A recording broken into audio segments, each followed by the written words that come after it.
ہمارے کیونکہ دوسرے مسلمان بھائیوں کا زور اسی بات پہ ہے کہ پیغمبر کو معراج ہوئی اور اس سے ان کا رتبہ بڑھ گیا، ان کا مقام بڑھ گیا، اس لیے ہمارے ہاں بعثت پہ زیادہ تاکید کرتے ہیں، معراج پہ کم تاکید کرتے ہیں کہ بعثت رسول خدا کا اعلان رسالت آج ہی کا دن تھا، اور معراج آسمان پہ جانا۔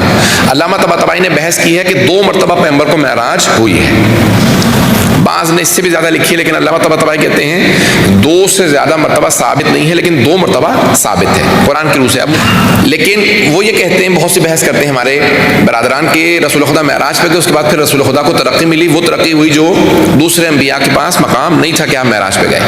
آج ذرا میں وہ سب پیش کروں گا۔ ہمارے علماء کا نظریہ یہ ہے کہ یہ پیغمبر کے لیے ویسے ہی ممکن تھا، معراج پہ جانے کی وجہ سے ممکن نہیں ہوا، ان کا ویسا ہی رتبہ تھا، اللہ نے بنایا ہی ایسا تھا کہ ان کا اتنا مقام تھا، معراج پہ جانے سے ان کا کوئی رتبہ بڑھا نہیں ہے۔ توجہ کیجیے گا۔ اور کیوں معراج پہ گئے، کیوں لے کے گئے؟ شہید الثغیب نے پوری ایک روایت وہاں پہ بیان کی ہے، کتاب ہے ان کی، لیکن میں خلاصہ کر کے اشارہ کر رہا ہوں، صرف آگے بڑھ جاؤں گا۔ کہ تمام ملائکہ نے خداوند متعال کی بارگاہ میں کہا کہ پروردگارا، ہم نے رسول خدا کی زیارت کی تھی جب وہ یہاں تھے، اور اس اپنے جو نورانی ان کا وجود ہے اس نور کی ہم نے زیارت کی تھی، لیکن جب سے یہ انسانی حلیے میں زمین پہ گئے ہیں ہم نے اس جسم کی زیارت نہیں کی۔ ہم ایک مرتبہ رسول خدا کی اس جسم کے ساتھ زیارت کرنا چاہتے ہیں۔ جب ہم خلق ہوئے تو ہم نے سب سے پہلے دیکھا ہی جو نور تھا وہ رسول خدا کا، علی مرتضیٰ کا، یہ نور انوار پنجتن کے دیکھے، لیکن جب سے زمین پہ گئے ہیں تب سے ہم نے زیارت نہیں کی۔ ایک مرتبہ ذرا رسول خدا کو آسمان پہ بلا لے کہ ہم ان کی زیارت کر لیں۔ جب سارے ملائکہ نے اللہ کی بارگاہ میں کہا، التجا کی، تو اللہ نے کہا کہ میرے حبیب ذرا ایک مرتبہ اس جسم کے ساتھ آپ عرش اعظم پہ آئیں تاکہ سارے ملائکہ آپ کی زیارت کر لیں۔ اور سارے ملائکہ نے استقبال کیا کہ رسول خدا کی ہمیں زیارت نصیب ہوئی۔ تو عروج اگر دیکھنا ہے تو پھر فرشتوں کو عروج ملا ہے رسول خدا کی زیارت کر کے۔ وَإِلَى رسول خدا کا رتبہ بہت عظیم ہے، بعظمت ہے۔ بعثت سے مراد آج بعثت بھی بہرحال ہے، تو اس طرح اشارہ کرتا ہوں کیونکہ ایک بھائی نے بھی ذکر کیا کہ بعض لوگ کہہ رہے تھے کسی ٹی وی کے اوپر کہ رسول خدا جو ہیں وہ جناب جبرائیل نے ان سے کہا اقرا پڑھیں، تو انہوں نے کہا میں تو پڑھنا جانتا نہیں ہوں، استغفر اللہ علیہ وسلم۔ ایسے البتہ صحیح بخاری میں ہے کہ رسول خدا نے معاذ اللہ جب پہلی وحی آئی تو انہوں نے خودکشی کرنے کی کوشش کی اور اپنے آپ کو گرانے کی کوشش کی، جناب جبرائیل نے ان کو روک لیا۔ یہ ہمارا عقیدہ نہیں ہے، ہمارا نظریہ یہ نہیں ہے۔ علامہ طباطبائی نے اس کو اپنی المیزان میں جواب لکھا ہے، ہمارے تمام علماء نے اس کا جواب لکھا ہے۔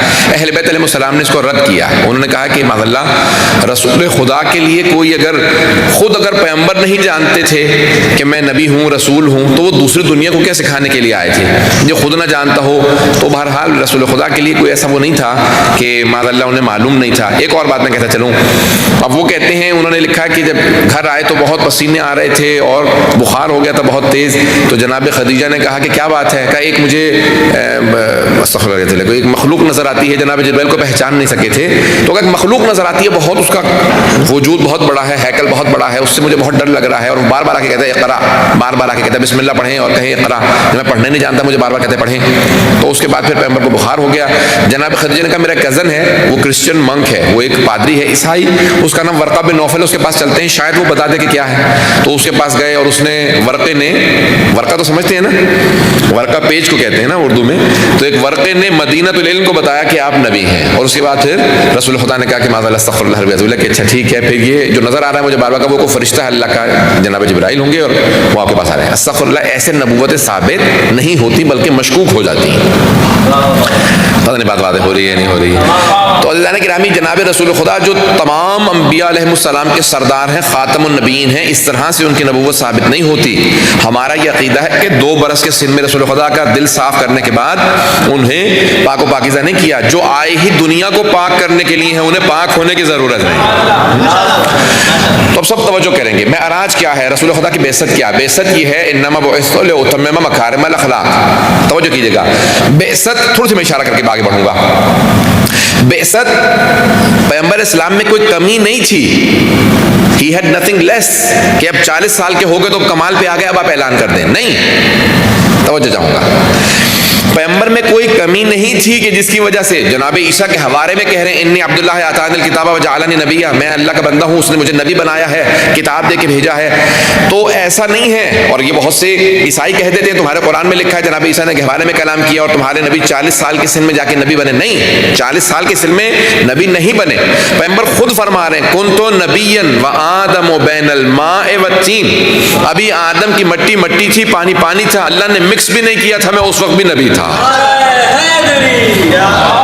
پیغمبر اسلام خود فرماتے ہیں میں اس وقت نبی تھا، میں اس وقت تھا نہیں.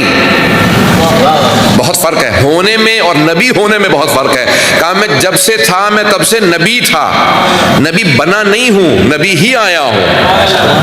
تو اس وقت رسول خدا نبی تھے جب جناب آدم نہیں تھے. تو اس دنیا میں آنے کے بعد 40 برس کے سن میں 40 کی ایج میں نبی نہیں بنے، بلکہ پہلے سے نبی تھے. اگر بات واضح ہو رہی ہے تو پیغمبر اسلام پہلے سے نبی تھے. اب جب پہلے سے نبی تھے تو جناب رسول خدا 40 برس کے سن میں نبی بنے نہیں ہیں، بلکہ اعلان رسالت کیا. کیوں؟ کیا کمی تھی؟ کوئی کمی نہیں تھی. توجہ ہے، رسول خدا صلی اللہ علیہ وسلم میں کوئی کمی نہیں تھی. معاشرے میں کمی تھی. معاشرے میں کس چیز کی کمی تھی؟ علی ابن ابی طالب کی کمی تھی، محافظ رسالت کی کمی تھی.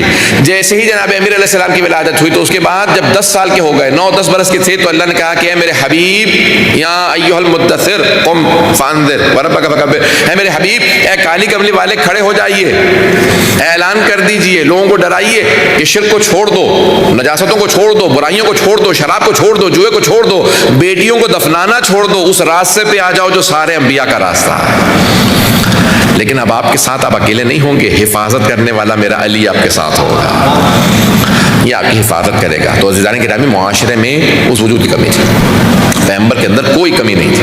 ایک تو یہ بعثت کا میں نے آپ کو فلسفہ سمجھا دیا. اب وقت نہیں ہے کہ میں دونوں کو ساتھ ساتھ موضوعات کو لے کے چل سکوں اور تفصیل سے پیش کر سکوں. تو اب بعثت رسول خدا کی حدیث صرف ایک پیش کر دو، انما بعثت لاتمم مکارم الاخلاق، میں مکارم اخلاق کو، جتنے بھی اخلاقیات ہیں، ان کو ان کے کمال پہ پہنچانے کے لیے بھیجا گیا، مبعوث کیا گیا ہوں. میری بعثت تمام اخلاقیات کو، ایتھکس کو اس کے کمال پہ پہنچانے کے لیے ہوئی ہے، اللہ نے مجھے بھیجا ہے. تو عزیزان گرامی، جو سب سے مشکل قوم تھی، جو سب سے مشکل قوم تھی، جو سب سے مشکل لوگ تھے، وہ اس زمانے کے عرب تھے.